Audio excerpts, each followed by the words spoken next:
Chris, we're over here. We're over here, Chris. Oh, hi, Anthony. Good morning, Chris. How are you? I'm sassy this morning, Anthony. How are you doing? I'm very tired. I was up at 1:30 this morning, no lie. Just my body That woke up is- and said, get to work. So I've been working. I've put in almost a full day already. Why did you get up at 1:30 and what time did you go to bed? Like 3:30 in the afternoon? No, I went to bed at 10. So I'm operating on very little sleep. And didn't fall asleep till like 11:30. So I'm operating on basically 2 hours sleep. So I'm a little punchy. I was going to say, now I'm excited to hear what dad joke you're bringing to the table because it's going to be really stupid. I don't have a dad joke. I have a fun fact about my early career.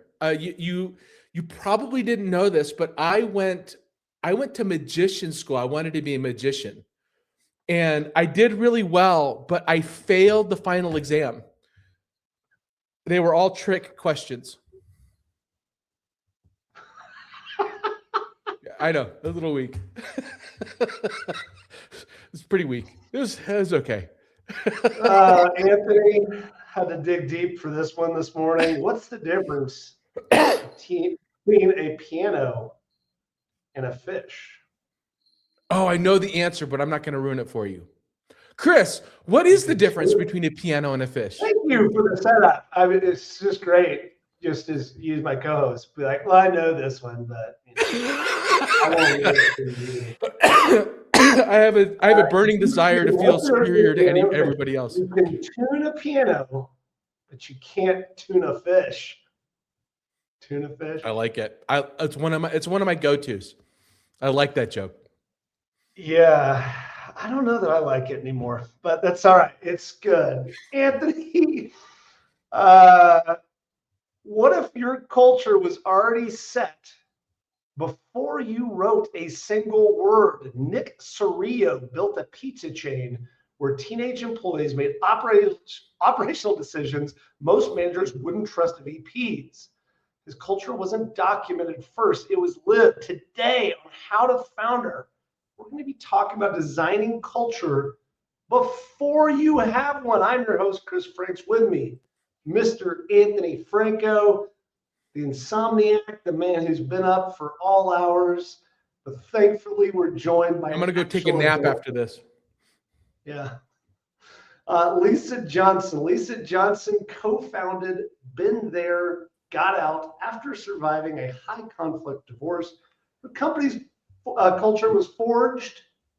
We're not going to say personal crisis. It was maybe personal revelation. It was a personal gift, really. Lisa, welcome. We talked about dad jokes off the air. You have any good dad jokes for us? I mean, your dad gives you dad jokes. Yeah, I'm putting it in the I do. spot. I do. What's the first thing that Batman does when he gets up in the morning? I don't know. It's going to be so much better than mine. What does Batman do first thing in the morning? Poo joke. It's a poo joke, isn't it? He goes to the bat room. Yep. I told you I got that from my dad. It's probably the only joke I remember, except for one that I can't say on here. And he gets them from his barber. And Chris told me that unfortunately he cannot use a barber as a source anymore. Yeah. I was pretty offended actually, because this whole situation. Right. Well, he tried to go get his belly button hair trimmed, and it didn't go well. So he's not allowed in the barbershop anymore. Oh, Lisa, let's talk about culture. Are you sure you don't want to talk about belly buttons a little bit more? All right. Give me a little bit of your backstory. We said that the culture of your company has been forged out of this personal experience. So we won't say crisis, we won't say revelation, we'll just say it's an experience. talk about that experience, and then what was it that really helped shape the culture of the business you're in today? Okay, so I'm very chatty, so you just stop me whenever, because I can get very detailed. But the background experience, I spent 10 years in the legal system. 1 full year was $100,000 divorce. My lawyer said at the end, your ex isn't going to comply. He started helping me lay the groundwork, and then I waited for about 1.5 years, and then I went back and spent 7.5 years representing myself in the legal system through about 100 court appearances in 2 states, dealing with the ex that didn't comply. So I spent 10 years in the legal system, and throughout that period everyone else was like, what is wrong with you? Why are you still in court? And I thought, nobody understands my life. This is crazy, but it can't just be me. And so a few years ago, in the midst of this, I discovered the term legal abuse, which is basically when someone's ex is using the justice system to wear them down and bleed them dry financially. And it happens to hundreds of thousands, maybe, of people just in America. And I thought, I need to do something with this to deal with my own life. And also with my background as a teacher, I thought, I know how to facilitate groups. So let me just, if we get 2 people to sign up for a weekly legal abuse support group, then it's worth a shot. So my partner, whose name is Chris as well, we started it just about 5 years ago, and we got 12 people from all over the world to sign up that first week. And I knew we were onto something. And then we started doing it every single week. And then a few months later, Chris, my partner, got his certification as a high conflict divorce coach. We had been building our Instagram for a while, centered around my own court journey and other people's dealings with high conflict exes in the legal system. And then we opened our doors to be high conflict divorce coaches and strategists. And it's been flooded ever since. And I'm really sorry that's true. Oh, no, I'm really happy it's true. I'm glad for you as a business, as an entrepreneur. Yes, but yes. That's a bummer that so many people are going through this. I had no idea. I know, nobody does. I had no idea either. And then I was like, wow. And so when we really niched down into focusing on legal abuse, or also known as stalking through the courts or judicial terrorism, that's how people started to find us. And then with my success as a pro se litigant, and I was mentioning to Chris before that, all those court appearances, I represented myself at the appellate court or the high court level, which I was advised against because people were like, this is really serious. You family court, you can handle. I don't know about appellate court. But not only did I win the case, which isn't that big a deal, but it was so notable that it got published as case law, which is a huge honor for an attorney. Yeah. And it's unheard of for a pro se or self-represented litigant. So I always say that was one of my biggest triumphs. And so that also helped me bring a ton of authority to the space, because I feel like with Been There, Got Out, we don't really have any competition because nobody has done what we do. And we also have both the male and female perspective on domestic violence, not just with legal abuse, but all the other types of physical and non-physical types of abuse that people in our situation have to deal with. And by the way, we work with men and women all over the world. So this is a huge problem. And so very proud. That's the background. One question, Chris, before you get into culture, I'm really curious, do bad dad jokes count as domestic abuse? Not at all. Okay, good. Love humor. I'm safe. Love laughing. I was just about to say, good thing my wife does not listen to this show at all, because I think she would disagree with that fact. But I think that the piece that's probably most relevant, Anthony, and I'll hand it to you and then ask for your reaction, Lisa, which is, as founders, we are the people that set the culture of the company. And I think part of the idea behind this episode is that whether it's intentional or not intentional, whether you know that you're setting the culture of the company, but it's impossible to remove your personal experiences from that concept of culture, Anthony. And so tell me about, in your experience, like at different parts of your life, the cultures of your companies have probably been very different based on the experiences where you are. Knowing a little bit about what you just went through in the past several years, how is the culture of the company that you're going to start next in this next project going to be different than the companies that you started in the past? Well, I've realized that I have a much better culture when there's nobody else working with me. Is that schizophrenia? So I'm soloing it for a little bit. That's not entirely true, but yeah, mainly because I think that is absolutely true. Where the leader really does set the culture, and whatever baggage you bring, whatever you don't. Let me put it a different way. Whatever you don't like about the culture is probably just reflecting upon you who you are. Lisa, it's funny. It's like there's this adage. I don't know if you have kids, but the things that piss you off most about kids is the things that you're most insecure about in yourself. And so, like, it's the thing when you look at your kids and you be like, "Why are they doing that?" You're like, "Oh, that's really the thing that I used to do. Really, that I'm a little bit embarrassed." I don't know. It's never a great idea to make an analogy with the company, but in that same idea, your experience was deeply, I want to say it's conflictual, right? There was a lot of conflict involved in this, but it doesn't seem like that's something that you really took with you into this part of your life and your business. Is that a fair assessment? Yeah. So, I mean, I was dealing with a very difficult person on the other side who, like I said, was using the legal system to still exert that control over me because I had to keep interacting with him in court. And so, there was conflict, but I feel like there's so many things that people can do to lower the level of conflict or at least survive the level of conflict.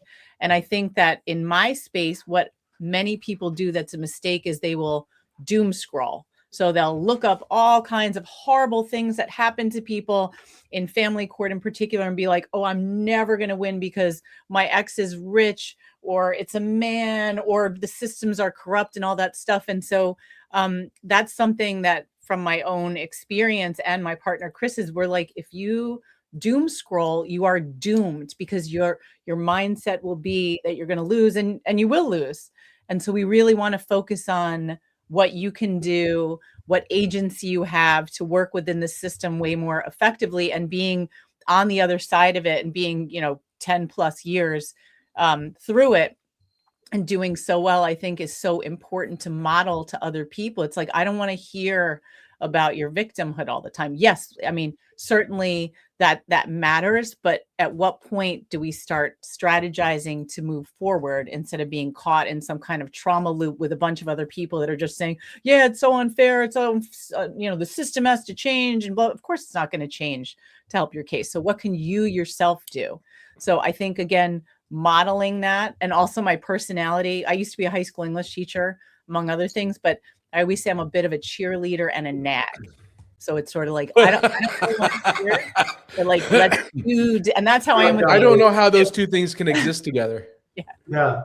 Anthony, I want to touch on this point a little bit because I think it really is relevant for founders, which is you and I have been through business failures, and most startup people that have done it for as long as we have gone through fairly significant failures, missteps, challenges, difficulties, all the above. But we don't dwell on those. We move forward. And I think the question is, from a cultural perspective, I like, the idea of this trauma loop that you said, Lisa. It's like you can't get caught in that piece. Otherwise, you're never going to move forward. But you also want a business that's smarter and more resilient than the previous businesses that you've built. How do you balance that, Anthony? I give myself I time box the trauma. I time box my ability to the amount of time I have to feel sorry for myself. So you have to feel the feelings. I have one, so I have to be careful. And then one feeling of yours. It's a very powerful feeling, though. Yes, it's a very. You hurt my feeling. But you have to move on, and I think that's actually So that's kind of like a personal thing that I do think positively impacts culture. Like you have to acknowledge the hit. You have to feel the loss. And then it's like, all right, it's time to pick myself up and move on. And usually if it's a small thing, I give myself a half an hour. If it's a big thing, 2 days max. And then you got to get up and tackle the next thing. Lisa, I want to ask you a question, and this is, we're kind of moving in the gray area between starting companies and founders and our mentality, but there's an element of the worst mistake and failure that I ever had. When it got better is when I started telling other founders about it. And when I started to explain what happened and really the facts that led to the decision, and it's some very, very simple facts. It was not complicated, the mistake I made. I just didn't look at somebody else's financials when I should have. And so, but in that moment, I was able to start to process what that kind of painful, and for me, it was deeply, deeply painful. I was not able to move on quickly like you were, Anthony. It hung around and took the form of a pretty tough mental health time in my life. But turning and helping other people became the thing that changed that for me, Lisa. Was that true for you? Oh, absolutely. So when we started that legal abuse support group, that was for me, that was like, I don't know how I can continue with all this craziness. Like I need help, but I'm a little bit further along. So that was the impetus for it. And some of the things that you guys were just mentioning, I started jotting down things that made me think about how important it is to have community there to support people through really difficult times. And as you can imagine, through years in court, not just with me, but with our clients, you experience those gut punches. And so how do you learn to get back up again? Because when you're alone in a situation like this, it can feel really, really hopeless. Most people in our client situation, in my situation, we don't know other people going through it because it's so extreme. There are a lot of people in it, but nobody really talks about it because there's so much shame involved and there's a lot of judgment. Like like I said earlier with me, like, why are you still in court? Like you must be doing something wrong, because people lack understanding of the dynamics of domestic violence and especially legal abuse. And so having a community, I think, is really, really important. We've actually included that as one of our client perks because we say it helps our clients heal faster to have other people who can help them get up after those big gut punches, because they will happen for sure along all those years in court. But also we have moments that we celebrate that help people get up. And we have a symbol, those waving tube balloon mans, like outside used car dealerships. We have a mini one that we pull out. And every time a client talks about like good news in court or something amazing that happened, we'll be like, you get the balloon man. And then we do it in the group and we do it with our clients. And so there's that hope that also people share when somebody else experiences victory, because it moves everyone along to believe that could be me too. So even if I'm feeling horrible today, my comrades in this I see them when they're low and I see them when they're high, and that's going to happen to me, but I have to just keep on going and teaching the marathon mindset, not just that this is going to take forever before you get resolution, but that it's going to be tough along the way. And the training that's involved to tolerate this is really, really important. How to learn how to turn your pain into background static, because you can't just wait for it to be over before you start your life again. So I know Chris, it's not the same. Oh, sorry, Lisa. Go ahead. Hey, Chris, I have a culture question. Would you mind if I asked you and Lisa about it? Sure. There's a lot of memes and a lot of leaders call their employees, the people that work with them, family. We're a family here. I'd like you both to weigh in on that. Chris, you want to start or you want me to? Chris, you go first. We're not a family. We're closer in some respects than a family. I spend more time with you people than I spend with my family. We're not a family.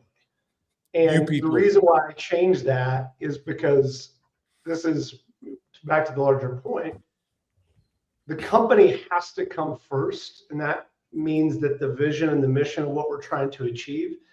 And family members don't fire other family members, but we absolutely, you should fire me if I'm no longer the right person to be driving this thing forward. And hopefully I am, and hopefully I'm the right person, and hopefully we can continue on this path. But the mission, the vision, the thing that we're trying to create should be bigger than us. And so we are not a family. That's my take. Lisa, what do you think? I think that we're not a family, but I have an intimate relationship with the people that I work with because there's so much trust involved. Often people that we work with have been the ones doing everything for their own families. They're very independent. Many of them are very highly successful in their careers, and they have a hard time asking for help.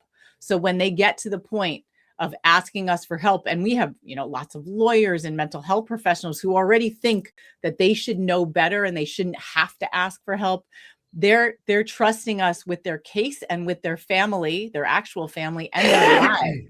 And so it's not like a family, but it's also very intimate because most of the time their family doesn't really understand what they're dealing with, and their family is making comments like, why did you stay so long? Or, if that person was that bad, why doesn't the judge just do this? So we're closer in some ways, but we also have the ability to make some distance, to be what we call positive advocates, and take a neutral perspective of like, okay, even though you don't like this, I'm going to tell you how it is. We call it the harsh New York reality check of like, this is what it is. And these are your choices. I'm really sorry, but it's better for you to hear it from me and start to accept it rather than somebody else who's going to just tell you what you want to hear because they love you. Like, I don't love you, but I care for you. There's a great book, Radical Candor, about that. That's great. So Anthony, I want to sort of steer this back to the idea of how these type of experiences, these massive, difficult challenges can affect us as founders. There's an idea that I think you and I hold dear, which is the failures that we've had as a founder and the mistakes we've made and the difficult challenges we've overcome, and sometimes the losses we've incurred makes us a better founder long term, right? To me, so the other thing we're just saying, Lisa, is repurposing that pain to say, I'm going to teach, I'm going to help other people.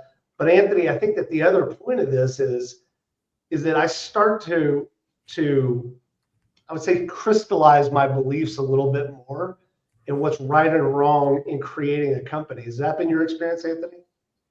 Yeah, well, taking a step back, I think it's very difficult to be an entrepreneur if you haven't had some kind of probably childhood trauma in your life. So I do think that is. We've given lots of trauma with these dad jokes, Anthony. So anybody listening, in trauma is a double-edged sword, right? It can inform you to not make mistakes, not make the same mistakes, or how you would do things differently. It also can make you overly cautious, which will just cause more trauma. So you got to be really careful. If you take it to the personal, right? If you've gone through a really bad divorce, that may make you never trust another partner again. What a miserable life that is. So you've got to learn how to move through it, and know that that it's part of the journey, right? These big failures, these big mistakes, these big traumatic events, you can't avoid them. You just can't avoid them. So I think I'm going to reframe the question for you, Lisa, but same basic premise, which is, to what degree has the challenges that you've gone through in life and your experiences with this, and yes, the teaching component has helped, it's become part of your business, but how has that helped you grow as a human being? I think it's probably the underlying question. So there's this term called radical empathy that I learned from a podcast years ago with Cheryl Strayed. It was called Dear Sugars. Okay. But anyway, it's that we use our own experiences to connect deeply with the people that we work with. And I feel like, especially in the field I'm in, where there's been so much pain and there's all this fear, that being able to share my vulnerability is, again, what really makes people trust us. We get a lot of people who find us through our podcast and social media. And by the time they actually get in touch, they feel like they already know us intimately because they've heard my voice so much, and they're very cagey in general. So they're like you said, they already aren't trusting anybody because of the experience that they went through. And like I said, it's hard for them to ask for help. So I think establishing that connection through pain and vulnerability is really important. And I think empathy is how we always lead with our clients. I think that's what people want. They want to feel heard, they want to feel validated, and they want to feel understood. So if I can speak their language, which is, I think, one of the best things that we do with our business, is I'm in our client's head because that was me years ago. So speaking to them in their own language and addressing it from their overwhelm and pain is the best way to get people to trust us, because they know we know. Like a lawyer, a lot of times they're speaking a different language than we are. We kind of fill the gaps between what attorneys aren't trained to do and therapists don't quite understand. But we're not still in the midst of all the pain. I don't feel any resentment about what's happened in the past. Like, I had great support. So to be really balanced and calm and self-regulated is necessary to help our clients co-regulate through this process. Well, Anthony, I want to get back to the core question here, which is, we bring ourselves to every single company. And I think that the longer you've done this, you realize that every bit of the experiences you've had, both personally and professionally, will be part of the culture that you create. However, I think that the core question here is about the intentionality of it. Yeah. You now are thinking through about creating a culture. What parts, how do you do that intentionally? Because there's good parts of us, there's bad parts, there's places where I know that I've got blind spots and flaws, but I want to try to build a culture that's bigger than just me. What are the steps that you think about, Anthony, in trying to go through that? Well, I mean, we've talked about this before, Chris, but your company's going to have a culture. Whether or not you have it's intentional or unintentional is up to you. And the other thing that we've always talked about is extreme, uncomfortable, almost narcissistic self-awareness about what you're good at and what you're not. Almost narcissistic self-awareness. I was like, Lisa, that could be your next book. I think it's I know you think this podcast is about you, don't you?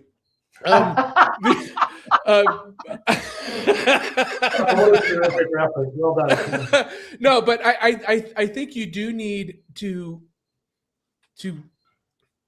be in your own head a lot, and seek advice and really listen when somebody's making an observation about you, or somebody's making a complaint about the company. Really listen to it. Don't always follow it, but you got to really understand what the motivation is behind it. Lisa, I mean, for you. Hey, Chris, you need to look at this question. Stephanie just asked. Stephanie, our other host, what's your advice for women trapped in a traumatic podcasting relationship? It's like it's a podcast. This sounds like a cat situation. Thank you for that, Stephanie. Yeah. I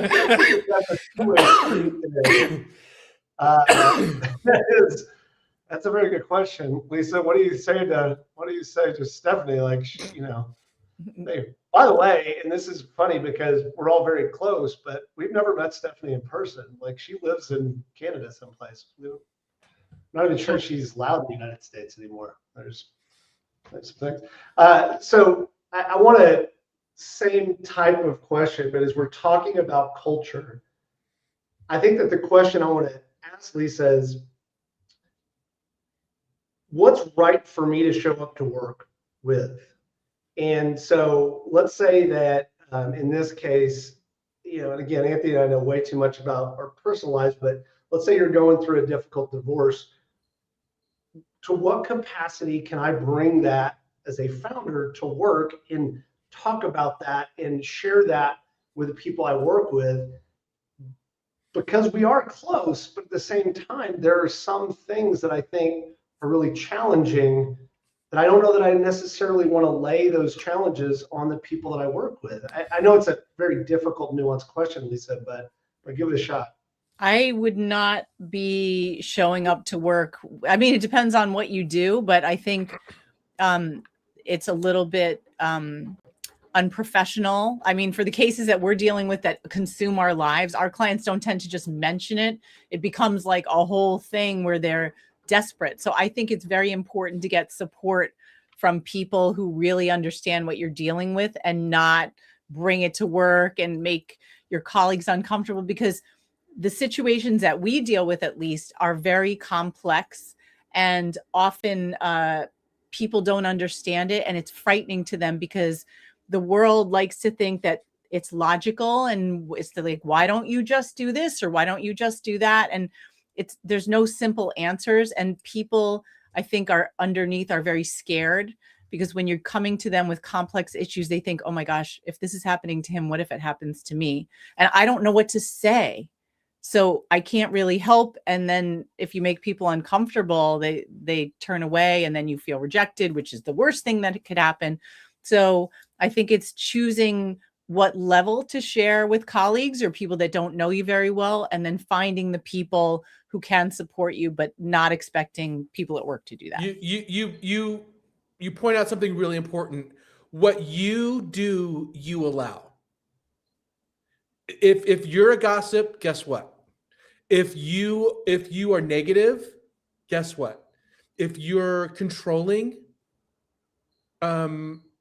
if you're apathetic, that's going to be your culture, and it starts with you.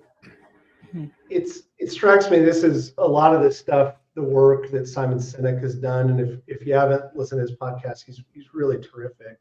But the job of a leader in an organization genuinely is to make people feel safe, right? That is kind of the piece where you're being a leader. Is like, hey, I'm going to argue with you on that, Chris. No, don't argue. Keep going. Sinek. Keep going. Okay. So Simon's wrong, but keep going. We have a new moral enemy, Simon Sinek, a very nice human being and leadership coach. So the idea, though, Anthony, is that there are moments, we are human beings, and founders and leaders and CEOs go through these difficult times in their life that have, I mean, so much of our lives are wrapped around our business, but there are some times that we have things in our lives that don't directly relate to our business. And I think the same, like, just to press on this issue, we always say show up to work with your whole self, but there are some times that it's not necessarily appropriate for you as the leader who are trying to make sure that people feel accepted and heard and things like that, where you just aren't feeling it. And so I guess the heart of my question, Anthony, is in those moments when you're really struggling to be the leader that your business needs, and maybe you're aware, maybe you're not, what do you do to reset? How do you show up in that way?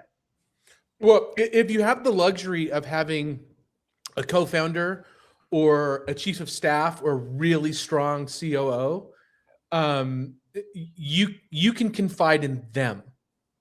So you can have I call it the inner circle, right, of people that you can confide in on that stuff. Some founders don't, and that's fine. And in that circumstance, you got to go join a founder group. You got to go join a Vistage or Provisors or just get a bunch of. Don't pay for anybody to do it. Go and facilitate one of your own, but go hang out with other business owners. Lisa, same question. I mean, and this is so tough because your business now is about this time in your life. But for you as a business leader and somebody wants to come and help, everybody's got bad days. But when you're showing up for people that are going through these very difficult times, how do you balance this idea of what you bring with you versus what you leave at the door when you walk in? I think, you said that one of your main jobs is to make people feel safe, I would tweak it for what we do, in that my job and my Chris's job is to make people feel like things are going to be okay. So whatever happens, it's going to be okay, and to acknowledge that there's pain. But just like there's something called cultural competency that I've talked to a therapist about, and how she says it's so important for her not to have anything personal in her office because it could influence her clients. She doesn't even have pictures of like Christmas tree, her family, because she feels like it'll impact how they view her. I mean, not everyone feels this way, but I feel like I can, if somebody asks me a question, I could talk a little bit, but about my situation, but this is not about me. Like, I'm here to serve you. So we can talk a tiny bit if my story helps serve you, but otherwise my personal life, it should not be part of the story. Or Chris, I know you feel differently than that. Before we get in the speed round, I want to hear your counter argument to that. I think I was just thinking about how Lisa, much you're not of a wrong. And Chris is like, I didn't mean to say that you were wrong, but there's a counterpoint to that. And Chris, I want you to share about. I think this is the dichotomy, and this is the thing that's so incredibly difficult, because I point to the leadership. I'm going to be teaching leadership later tonight. The research on leadership is about authenticity. And when people try to show up as somebody different than they actually are, the bullshit meter for people that we're trying to lead goes up in a second, right? And so we know that this concept of authenticity, go look at any of the work from Dr. Brené Brown. She's all about this idea around your authenticity is your power. However, there's this other tension that exists, which is you can be authentic without necessarily coming in and trauma dumping on the people that you're trying to lead or manage. It's hard. I don't know that there's a rule. I think it's one of those things that people are going to struggle with in both ways. And I think it's probably right. I think that's probably the journey, is trying to learn to what degree can you be authentic and real and not try to BS people that you're around, but also know that to your point, Lisa, people are going through their own stuff. And yes, you can use your experiences to relate to those people, but if I came in and just dumped stuff on them, am I really being the leader? I don't know. It's a very difficult question, but I'll give it back to you, Lisa. This idea of that tension between authenticity and not dumping so much stuff on the people that you lead. Yeah, I mean, I think it also depends on the type of businesses that we do. Like my business, our clients are in crisis. They are not interested in anything to do with my life. They're like, I'm here. I just paid you a bunch of money. Take care of me and help me. So I think that you can be vulnerable and authentic, but remember, like for me, it's not about me and my own story. It's about taking care of them and showing them how it's going to be okay. And a lot of what we also work on is something called, and I just learned this label, advanced orientation. So they're jumping into a situation, a family court, custody evaluation, whatever, where they have no idea what it's going to be and they are terrified. So my job is to help them learn what to expect and to take their fear away. That has nothing to do with my personal life. So whatever I'm going through, and like I said, I used to teach high school English. I had to learn to get my personal life under control and almost be an actor or an actress and get through whatever I have to get through. I don't think it's being inauthentic. It's just being very conscious of my audience and using whatever I'm going through. If it would help them, then talk about it. But otherwise, it's on me to have control over my emotions in my life. Just as we transition, Stephanie asks, does Google for podcast support group? I don't know. I mean, Stephanie, you already have 15 businesses, so maybe this is your next one, is podcast host support group. All right, very interesting conversation. Went in a different direction I thought, but I think it was really powerful. So Lisa, are you ready for this speed round?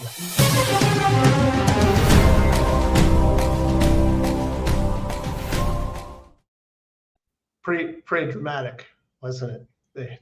All Yeah. right, so I'm gonna ask you some questions. Just the first thing that pops in your head. What percentage of your current success was born for past difficult experiences? 100%. As a founder, what percentage of your culture is intentional versus non-intentional? Maybe 75%.